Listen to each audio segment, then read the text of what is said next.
Olgu suvi või talv, vilgas eluke Avo Vahersalu Tallinnas Männikul asuva kodukese akna taga ei vaibu. Oravad on platsis iga ilmaga ja nõuavad muudkui süüa.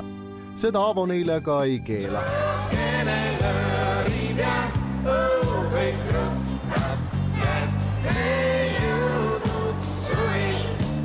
Pärast Lasnamäelt Männikule kolimist on Avo Vahersalust saanud oravate suur sõbramees. On ammu teada värk, et loomade hingeelu tundma õppimine nõuab eelkõige palju aega ja kannatust. Aavol seda jagub.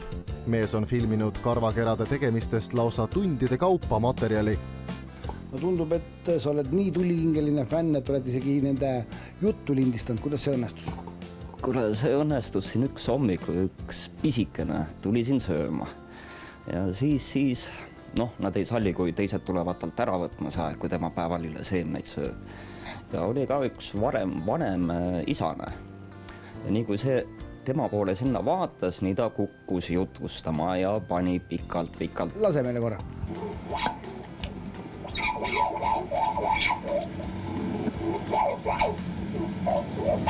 Sellist häält teeb väike orav, jah? Jah, aga samas suured teevad ka samasugust. Et teinekord, kui midagi ei meeldi, siis kukuvad oma seda positsiooni kaitsma. Külmad talved on kõigile elusolenditele rasked, nii inimestele kui ka lindudele, loomadele. Ainult tugevamad jäävad ellu, see on loodusseadus. Kuidas aga Männiku oravad siis hakkama said? Kas pakane orava armeed ka hõrendas või on kõik võitlejad endiselt rivis? Pigem tuli sinna ridadesse uusi väikeseid ja rõõmsaid orava lapsekesi juurde. Kui palju neid praegu on kokku? Jumalukena. Ma pakuks välja üks pisikesi on üks 6-7 tükki on kindlasti, pluss siis vanad tegijad juba, kes siin enne on käinud.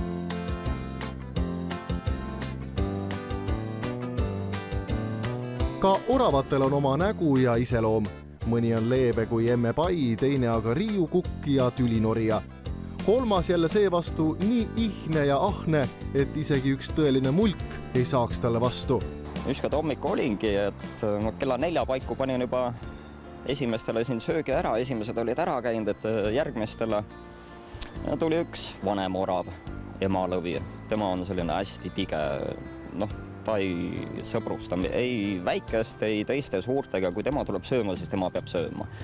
Ja siis ta on paras selline nahaal ka, et kui tema saab söök otsa, ta läheb sinna katuse peale, toidumaja katuse peale, vaatab tuppa sisse ja teinekord ma olen teki üle pea tõmmanud, tunned kohe, et see pilk tuleb sealt läbi teki, lükkab pealt ära, siis ta vaatab, et ahaa, mingi liikumine käis ja siis ta hakkab ka vahib aknas sisse ja ka niimoodi tšak, tule pane mulle süüa.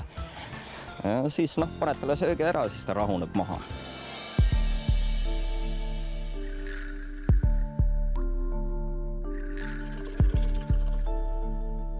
Aavol on aga ka suur mure. Ikka ja jälle näeb ta maanteedel laiaks sõidetud oravaid. Kuigi Nõmme kandis on autojuhtidele ka hoiatavad märgid üles pandud, siis suurt kasu neist siiski pole. Kurb on muidugi ja nad on väikesed rumalukesed. Kunagi räägiti, et neile tehakse siia omad käigurajad, aga ega see ühe tänava poole pealt üle tulev elektrikaabel, see ei ole nüüd orava jaoks ikkagi mingi selline tema jaoks spetsiaalne käigutee. Ega tema küüned ka, kui ta läheb sinna peale, ta ei saa ju, see on ju plastik ju see isolatsioon ja siis ta lihtsalt libiseb sealt alla ja kui mõni auto läheb mööda ja kopsti vastu esiklaas ja palju sellele väikesele loomale vaja on. Muidugi autojuhid võiksid ka vaadata, nad on päris julgelt ikka jooksevad üle tee teinekord, et nad ei käi ainult mööda puid. Ka Eesti loomakaitsjad puutuvad oravatega pahatihti kokku. Orav oli kas autole jäänud või puu otsast alla kukkunud, midagi oli temaga juhtunud. Ja noormees oli helistanud eelnevalt Keskkonnainspektsiooni ja muudesse asutustesse. Keegi oravaga tegeleda ei taha. Igalt poolt öeldi, et pange ta põõsasse tagasi. Eestis täna asutusi, kes tegeleksid jahiloomadega, jahiulukitega ja ka siis selliste mitte kaitstud liikidega, nagu seda on vares, kajakas, orav. ei ole. Kahjuks seda oravapoissi aidata ei saanud. Sisemised vigastused olid suured ja kasu polnud ei ussi ega nõiarohust.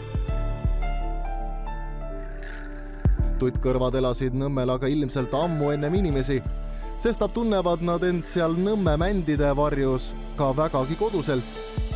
Ka oraval on looduslikke vaenlasi ja nad kuuluvad kellegi menüüsse, ometigi see on igati normaalne. Kahjuks ei meeldi need väiksed loomad aga ka mõnedele inimestele. Mõni aeg tagasi siinsamas Hiiu parkmetsas tegutses üks sadist, kes oravaid naelutas puude külge.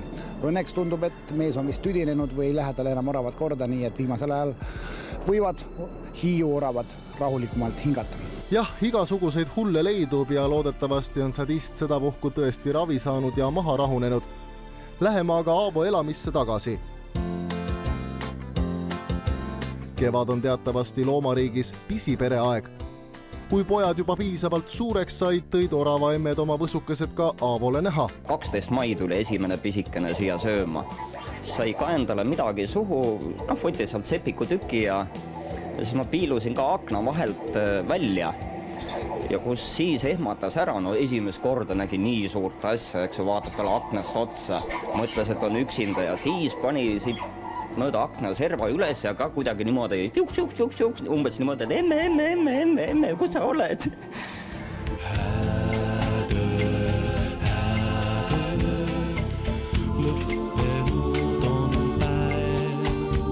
Nagu näha, on oravalapsed Lääpas linnumajakesest endale mugava magamistoa teinud. Nad tunnevad ennast seal hästi ja turvaliselt. Magavad muudkui teineteise kaisus vägilase und. Ei sega neid ei automüra ega toas kohmitsev kaameramees. Tavainimesele on see kindlasti huvitav vaadata, sest puuõntesse tehtud pesadesse inimsilm ju tavaliselt ei näe. Olgem aga viisakad ja jätkame uinuv pisipere rahule. Las nad puhkavad ennast välja. Eluke tahab ju elamist ja tähtsad orava asjad ajamist.